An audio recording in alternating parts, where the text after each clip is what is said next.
Because you pointed at this one, I was like, what? I'm sorry. Okay, so use multiplying by 1 to find an expression equivalent to 6/19 with a denominator of 19y. That's a bunch of fancy talk. Okay, so it's like... What are they saying? They want me to take the 6/19 and they want me to change it so that the new denominator has a 19y in it. So, how do I do that? How do I take 6/19 and make the denominator 19y? What do you got to do to this fraction to make the denominator have the y? Well, you got to stick the y in it, right? You guys with me? I know this probably seems like a strange question. They're just saying take 6/19, make it look, we're doing plastic surgery here. We're making it look different without being different. How are we making it look different? We're putting a y in the bottom. But if you put a y in the bottom, you've got to also do it on the top. Yeah. Why is that? That way we don't change anything. So that's all they're pointing out, is it's got to become 6y over 19y. That's the same. If I reduced that, it would go right back to 6/19, wouldn't it?Ose y's would cancel, it would go right back to 6/19. That's the same as 6/19, isn't it? It just looks different. We're just giving it a different look. We're just practicing common denominators, basically what it is. Does that make sense there? I know it's kind of a strange question. They're just saying, take the 6/19, put a y in the top and the bottom. So that's our answer. Nothing more to it than that. When they say by 1, this is what I multiplied by, and y over y is really 1. That's what they meant. That's their way of saying, do the same thing top and bottom. Because if you're doing the same thing top and bottom, you're really multiplying by 1. That's what you're doing. It's just a weird way to say that. Okay, so let's see. Number 2. Same kind of thing. They want me to take an original fraction, 9 over x, and they're giving me the new denominator. And we have to basically look and say, hey, what was done to the bottom? And whatever was done to the bottom, we have to do the same thing to the top. So it's equivalent. So it looks different, but is not really any different. So if we have 9 over x, and the new denominator is x squared, what was done to the bottom? Another x. Because x squared means 2 x's, doesn't it? So they put another x on the bottom. So then, likewise, we have to put another x on the top. So we're just comparing. It's just a comparing game. We're just comparing the old denominator to the new. And we're saying, what was added, or not really added, what extra piece was multiplied on the bottom? Put that same thing on the top. So are you just going to put x2 then? So the top's going to become 9x. The bottom is x2 because there's 2 x's. Right. The top is just a 9 and an x. Okay.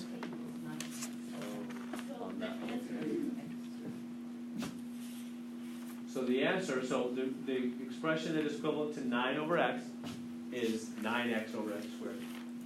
So this is our answer right here. So all we're doing on these things, let me go back again. All we're doing on these things is we're just saying, look, what was done to the bottom? You just compare this to this and say, oh, they put an extra x down there. Well, then just do that same thing to the top and then just write that down. So that's all we're doing. We're just saying, because in a little bit, well, it'll be a few weeks. In a few weeks, we'll be doing common denominators. And we'll have something like 9 over x, and we'll need to change it. We'll be like, for example, let me put it this way. This might help. What if you were trying to add 9 over x? That's kind of scribbly looking. Let me clean that up a little bit. What if you were trying to add 9 over x and whatever, I don't know, 3 over x squared? I'll make something up. What if you were trying to add those? This is what will happen in about 3 or 4 weeks. Well, maybe 5 weeks. We'll be trying to add a couple of fractions that do not have the same denominator. Remember when you add fractions, you have to have the bottoms be the same? So I would have to change this one to make it look like that one, wouldn't I? What would I do to this one to make it look like that one so I can add these things? I'd put another x on there, wouldn't I? But you can't just put it on the bottom or you'll change the thing. You've got to also put it on the top. That's all they're saying. That's all they're saying. They're saying, hey, what if you had a 9 over x and you had to make the bottom look like x squared? What would you need to do? Well, put an x on the top and the bottom. It would become 9x over x squared. Right? Wouldn't this now be 9x over x squared? Then you could add it to the other one, and that's what we'll do in 5 weeks. So they're just having us practice that right now. Just kind of weird doing it like all by itself with nothing else there. So minus 26 UV over 221 UV. All they're saying on this one is simplify. Simplify. So how do I simplify this thing? How do I clean this thing up? Can I cancel the U's and the V's? Yeah. Sure. Just cancel those right out. Now what about 20? Does 26 go into 221? I have no idea. I'm just going to check my calculator. No, does not. Does anything go into both of them? I do not know. Yeah, something tricky does. All right, this is a tricky one. Good so far. The U's and the V's cancel. As I'm looking at 26 and 21, 26 doesn't go into 21. I tried it 8.5 times. It doesn't work.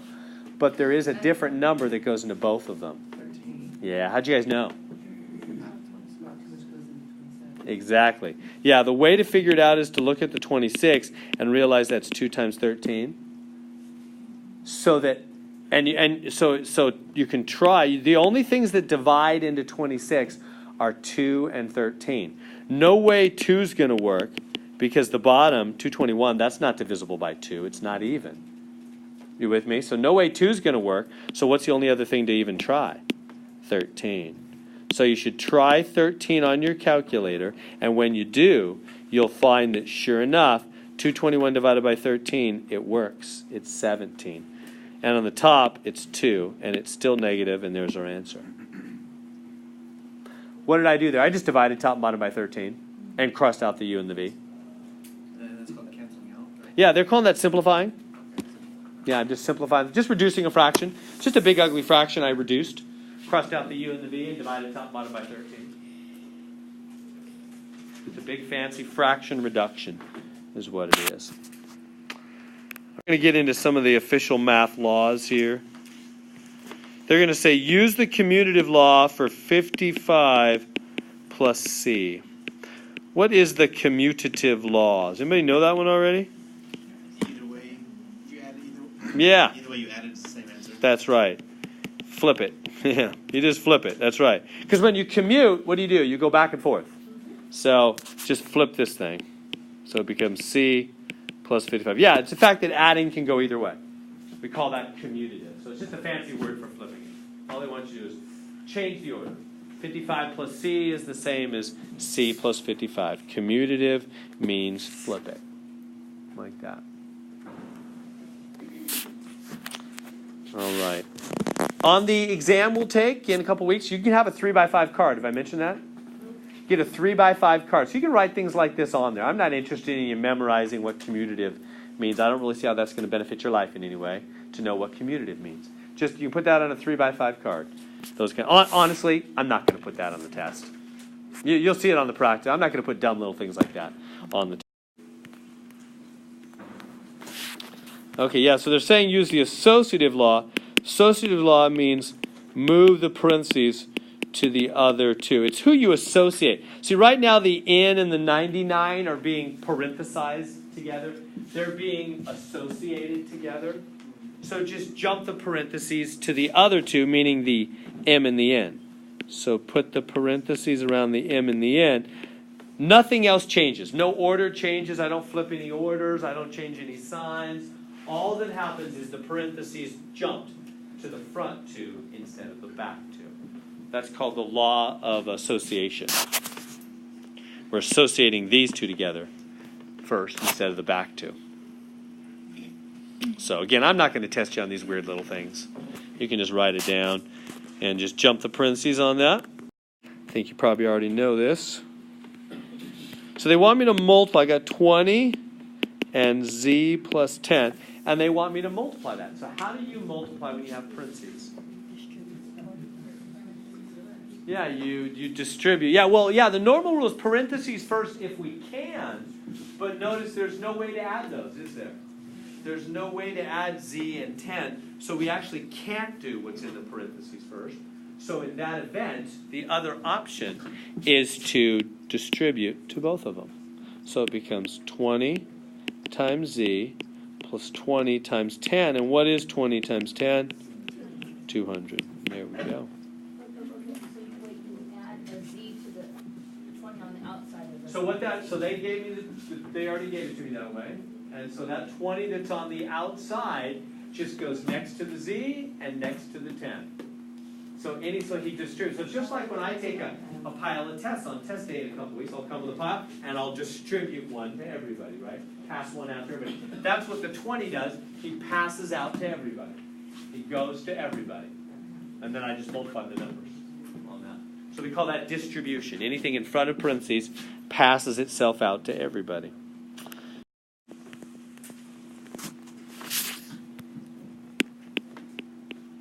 Two parentheses 15y plus 17. Try that one. So take that 2 and pass it out to both of them. Distribute it to both of them.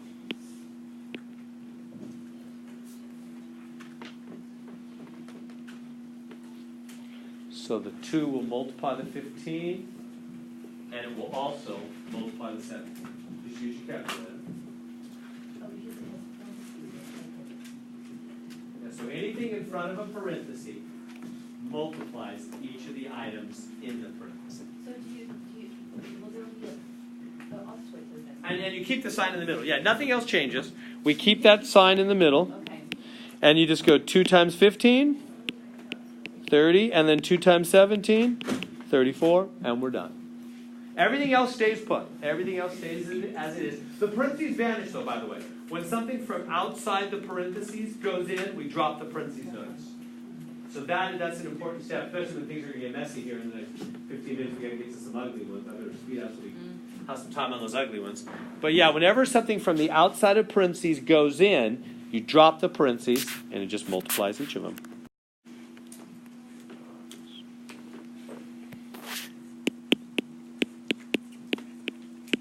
Okay, so that 1/9 is going to go boom, boom. So remember, anything outside of parentheses hits each of the items inside the parentheses. So 1/9 times b and 1/9 times the 9.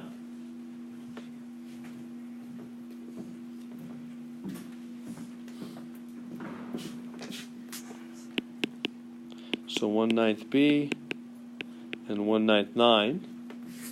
Good so far. I just took that 1/9 and wrote it next to each of them. Now, how do we finish from there? What is 1/9 times 9? Yeah, you guys okay with this 1/9 times 9? That's going to be 1. Why? Because what is a whole number? Remember we said a few minutes ago, a whole number is really 1 over 1. And so what can you do then? Cross cancel. Remember how we talked about cross canceling? And so that's really just 1/9 b minus 1. There we go. So those 9s cross cancel because any whole number is really over 1. So whenever you have a whole number interacting with a fraction, put it over 1, and then you cross cancel.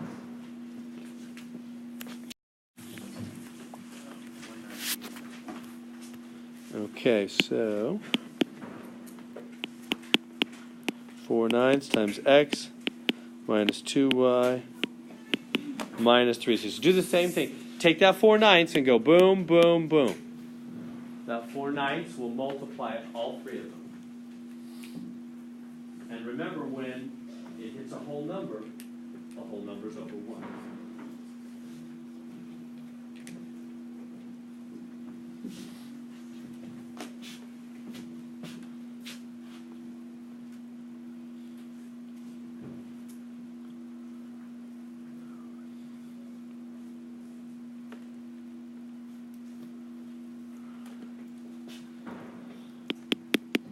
So 4 9s x. And what about that 2? The 2 is over 1, isn't it? So it becomes 4 times 2, 8 9ths. Why? Is that good so far? Everybody see what happened there? Because that 2y was 2 over 1. And the 4 and 2 multiplied on the top, and the 9 times 1 multiplied on the bottom. And then the 3 is over 1. So 3 times 4 is 12 over 9 times 1 is 9. But I need to reduce that 12 9ths. We good to there so far? What goes in, I can't leave it that way, what goes into 12 and 9? 3. Yeah, 3. Anytime you can reduce a fraction, you have to. So that'll become minus 4/3.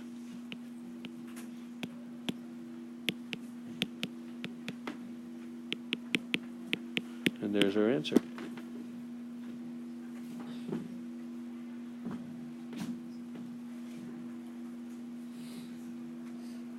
Is that good questions on that one?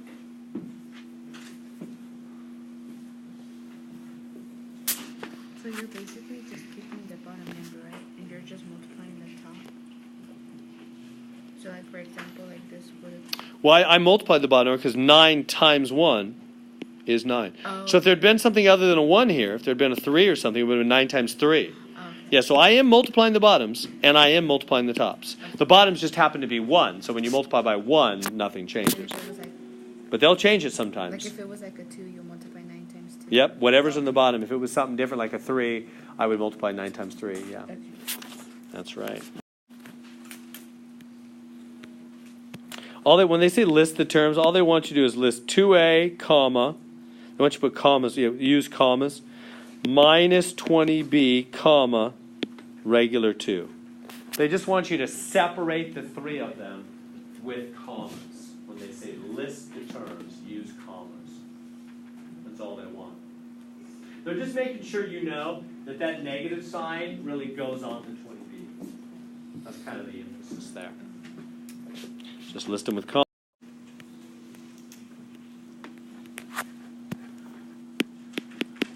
So 7x minus 21. Factor. What in the world does factor mean?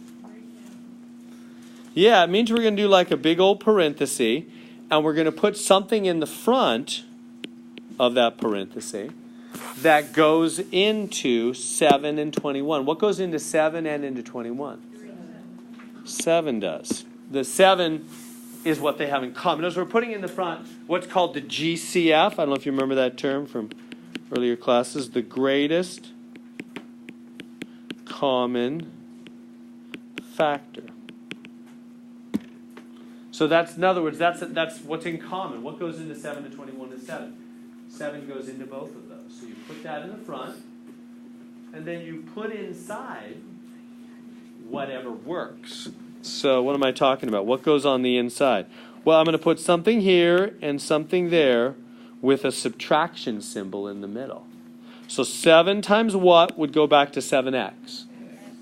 X. And 7 times what would go back to 21? 3. And we're done. That's a minus sign there in the middle. That's the answer. Does that make sense what I did? So I looked at the 7 and the 21, and I said, what goes into both those? 7 does. Parentheses, and then I put inside whatever would multiply to go back. It's just like reverse multiplying. It's basically what we're doing.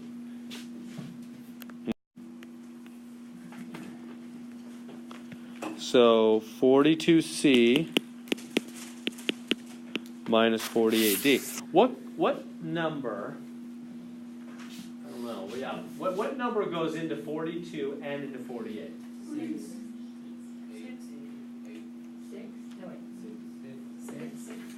Oh, does 6? 7. Yeah. Oh, you're right. I was just thinking about 2. You're right. 6 does. Good job. Good job. Yeah, we got to get the biggest one, right? Because we're trying to find the GCF, the greatest. And yeah, by the way, let me do it wrong, because I was sincerely thinking about 2 at first. Let me do it wrong and show you how you would know it was wrong after you did it wrong. If I just did 2, don't write this down. This isn't right. If I just did 2, I didn't notice 6 till you guys told me that 6 goes into both those. Then I would have just done 2, and I was, okay, 2 times what? Again, don't write this down. 2 times what would be 42? 21. And 2 times what would go back to 48? 24. Then I would look at that and go, oh, 21 and 24. They're not done. What goes into 21 and 24?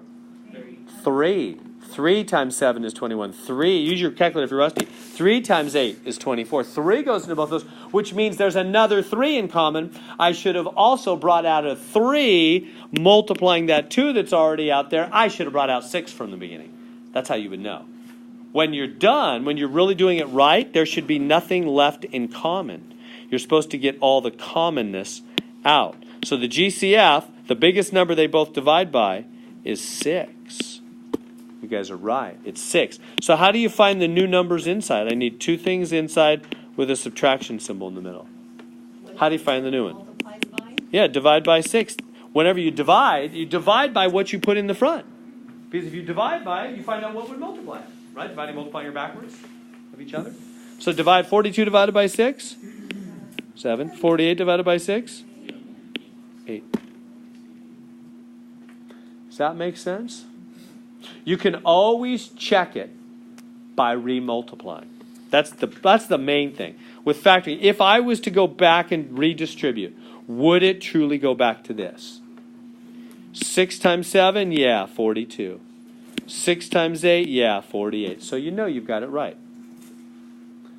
So really what we're doing when we factor is we're unmultiplying. We're multiplying backwards. Is that making sense?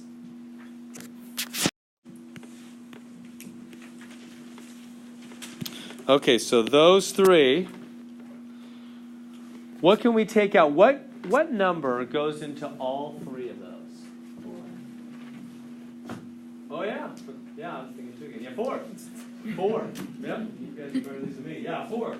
4 is the biggest number. You got to get the greatest, right? Greatest number. I keep coming up with 2, but 2 is, yeah, 4. 4. Check your calculator if you're not sure. It is 4 though, that's right. So put a 4 in the front, and one big parenthesis, and then find the 3 numbers that go on the inside.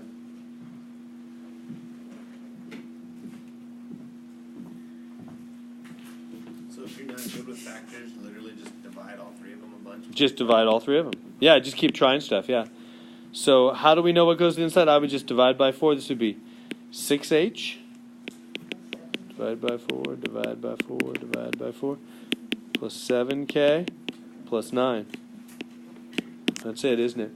But how could you check it to be sure you're right?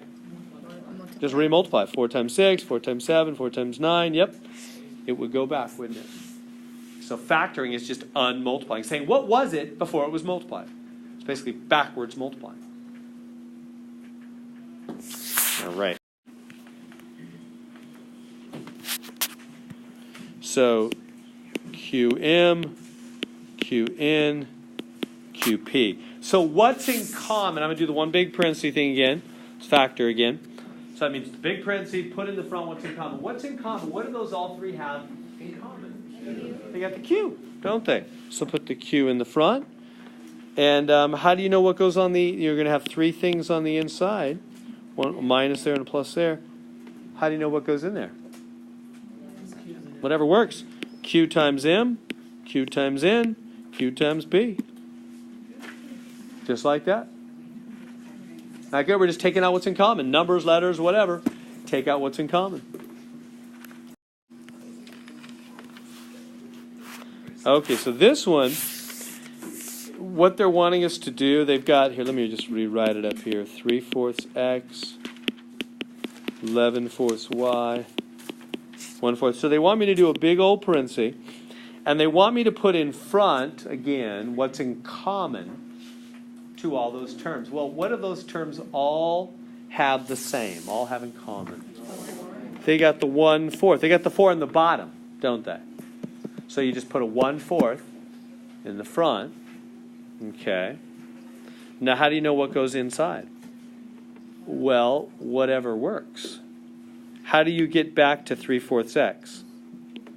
You've got to have 3x. That's got to multiply 3x. Why? Because 3 is over 1, really. And that would work. Everybody see that? Wait. So I put a 1/4 in the front because that's what they all have in common. We always put whatever's in common in the front. And then we put on the inside whatever would work. Whatever would go back. Well, how do I know it's this? Because 1 times 3 over 4 times 1 would go back to 3/4 X, wouldn't it? That makes sense? It's whatever works, whatever would go back. So I get rid of that 1 on the bottom because we don't leave 1s on the bottom. They're understood to be there. There's invisible understood 1s, but we don't ever show them. Minus. What's the next one going to be? 11y, huh? Because again, it's understood to be over 1, so it's right. The 11's on the top. And the last one? You need a 1, don't you? Because 1/4 times 1 would go back to 1/4. See how that works? On that now. All right, this will wrap up 1/7 for us. Okay, so yeah, like terms just mean the ones that match. So the minus 66 and the minus 72. Those are like terms. Use your calculator. Minus 138. And then the 5x and the minus 9x. Minus 14x. And the 10z. And what's the other z? It's a 1. Remember, if there's no number in front, it's an understood 1. 10z and 1z is plus 11z. There we go. Like terms.